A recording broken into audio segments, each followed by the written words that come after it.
believe we're all imbued with creative juices. I know that I am. And my whole objective in life is to squeeze the juice. I don't want anything left behind. I don't want to be caught dead with unsqueezed juice.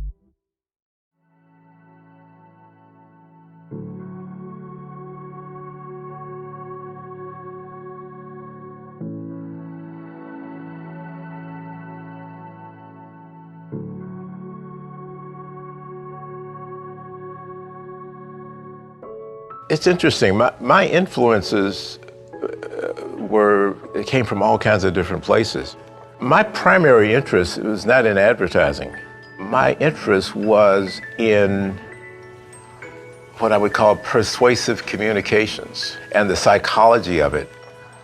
All the major institutions are about persuasive communications, whether you're talking about government, whether you're talking about religion, whether you're talking about higher education.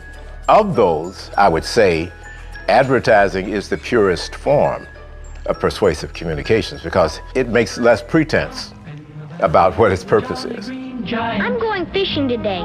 If anything new happens, call me. I'm interested in the whole area of the psychological effect that sensory stimuli have on our thinking, our attitudes, and our actions. Delicious new Green Giant brand Le Sueur combinations. Doesn't that giant ever take a day off? Green Giant. I guess as with everyone, you know, your background, your upbringing kind of forms your life in terms of your career. I was born in Chicago in 1939. I was born on the south side of Chicago. We actually lived like lower middle class people. If you ask me what I was interested in or what my hobbies were or what my strong points were, I'm hard put to name them. So I wasn't a jock, I wasn't a comic book fiend, I wasn't a nerd, a student. My social life was really based about being on the periphery, watching, looking in. But most of the elements in the world were basically telling me what I could not do.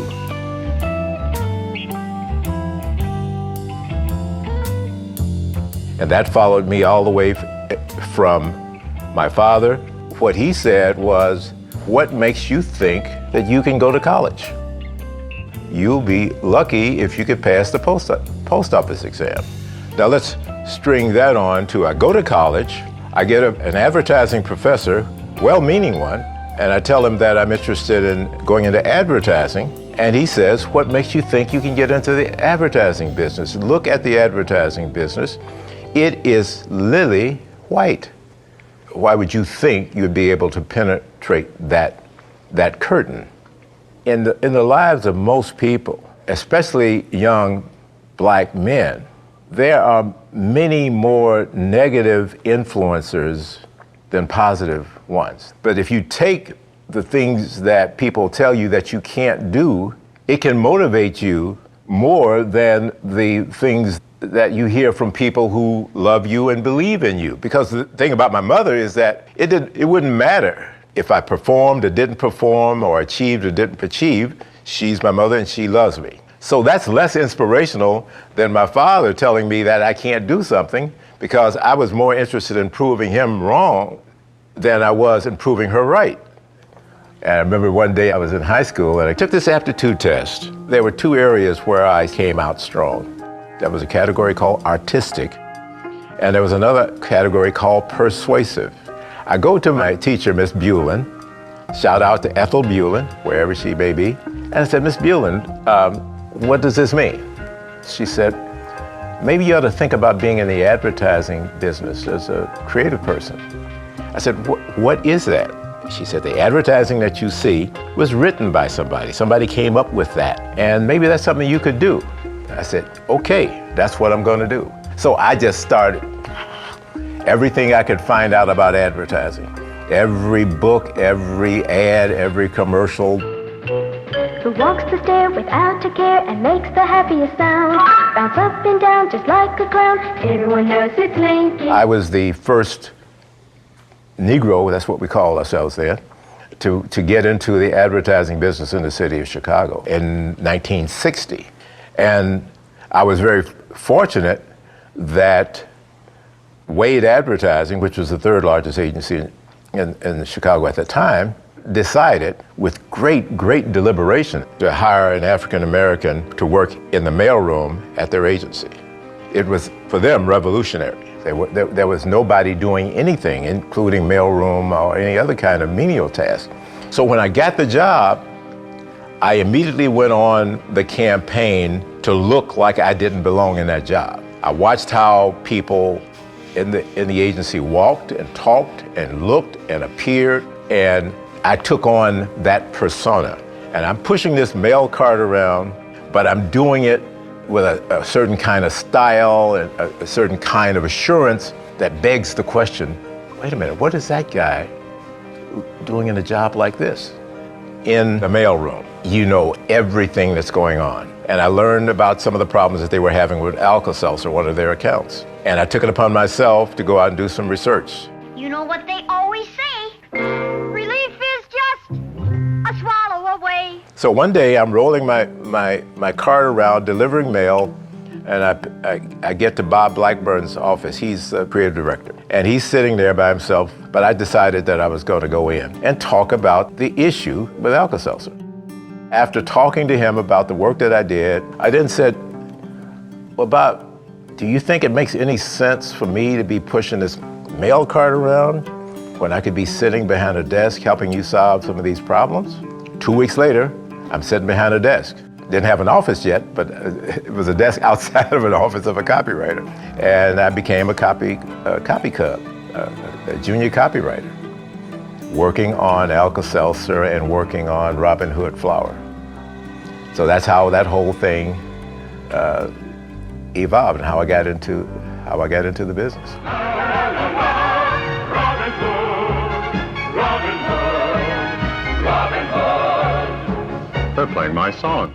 In 1966, there was a march in Mississippi called the Meredith March. This was James Meredith, who had integrated the University of Mississippi. And in the midst of that march, there came a voice, and that voice said, Black power, Black power.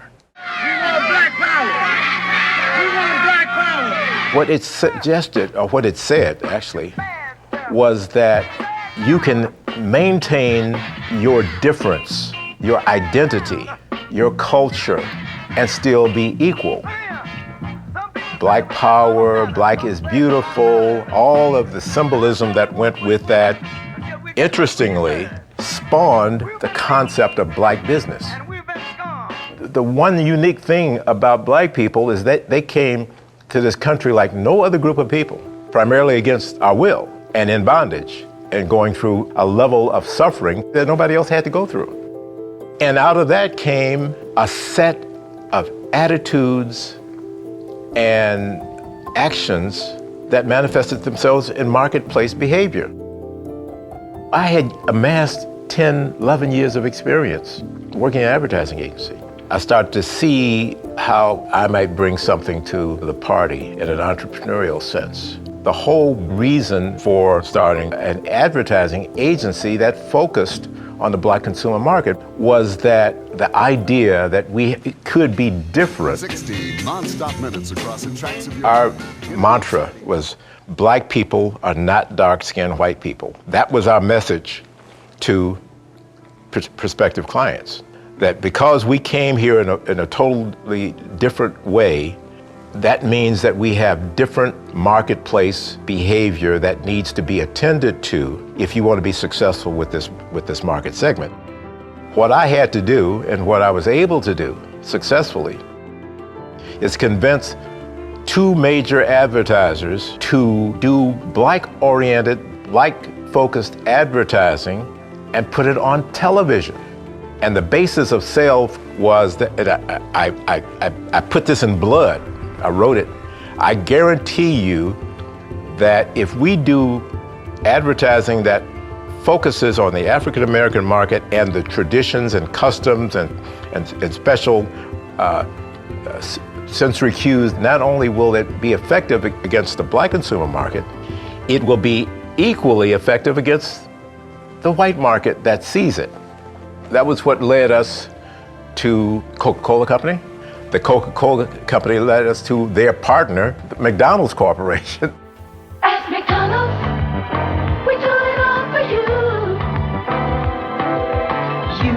You're the one. You're the one. Soon as I turn the keys, Daddy's home. my kid is waiting for me. I've been working nights all week, and my kid's in school all day. My day off is for my son. We'll go to the park to play. Stop by McDonald's before the morning's through. Fillet of fish, Big Mac for me, and some French fries too. Well, my son thinks McDonald's is the greatest place in town. The food is good, the price is low. They're good to have around. At McDonald's, Well, It's kind of revolutionary when you think about the fact that all through the 50s and much of the 60s, black people never saw themselves portrayed in media in a positive way. They saw themselves occasionally as comic relief, but they never saw themselves as real people. So you flash an image on screen of a real person in a network television commercial for a major brand. And they said, it was stunning.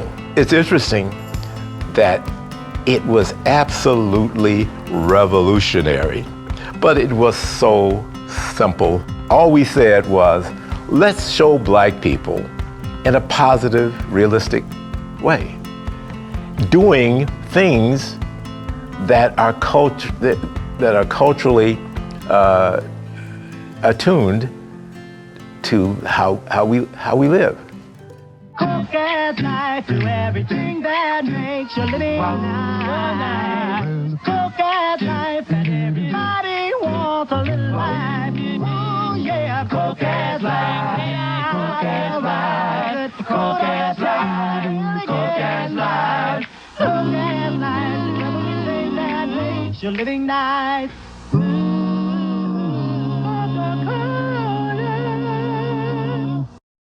We took double Dutch jump rope, which was tremendous across the board with both General Ed and Black Supermarket. But when you showed it to black people, it's like, wow, you have taken the time and the interest to know us. We like you for that. And that shades our feeling about the product that you make. And people to this day talk about those images and how that they grew up with from our advertising and how it inspired them. Boy, I tell you, looking for inspiration, one of the things that I do is I immerse myself in music. Music I find to be very therapeutic, and all kinds of music inspires me. Operatic arias, Visa d'Arte, and Marvin Gaye, and Coltrane, and Miles. That inspires me. That keeps me. That's like medicine for me. And writing is like medicine for me. And a lot of it throws back to my very earliest inspirations, because art was my earliest inspiration. And of course, the other thing is taking stuff in, listening more than you talk, just listening and observing all the different aspects of life and all the nuances and all the shadings. That's what the freedom is. Open yourself up to take stuff in. And you've got this reservoir of data, and then have the freedom to let it go, to express it. I mean, there are people who have artistic talent and creative talent, but their inhibitions won't allow them to express it. They're afraid to do something wrong, and therefore they don't do anything. Failure is a blessing. There's another thing that happens, is that people who don't fail are the people who fall the hardest, because failure at some point is inevitable. I don't have any compunctions about self-expression. I'll get up and try things and try to get it out, just squeeze the juice. It said that don't leave anything behind but the pulp and the rind. As a matter of fact, I'm actually going to rescind that now. I think that you shouldn't even leave any, not even the pulp and the rind. Don't leave anything behind. So I'm just getting it all out. My whole life is just one great thing, despite all of the negatives. And I welcome, as I say, I welcome the negative stuff because it really has, you know, pushed me forward.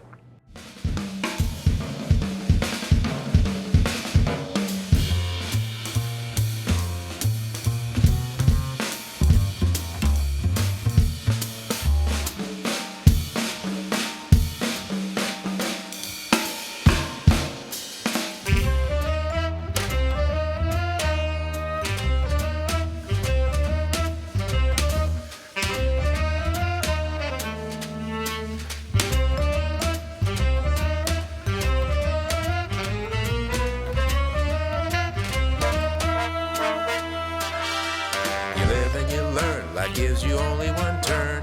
You better use it and don't abuse it and don't neglect to keep your ego in check. With loved ones not there, you'll end up nowhere. So in summation, this oration is simply advocating that you keep your head on straight.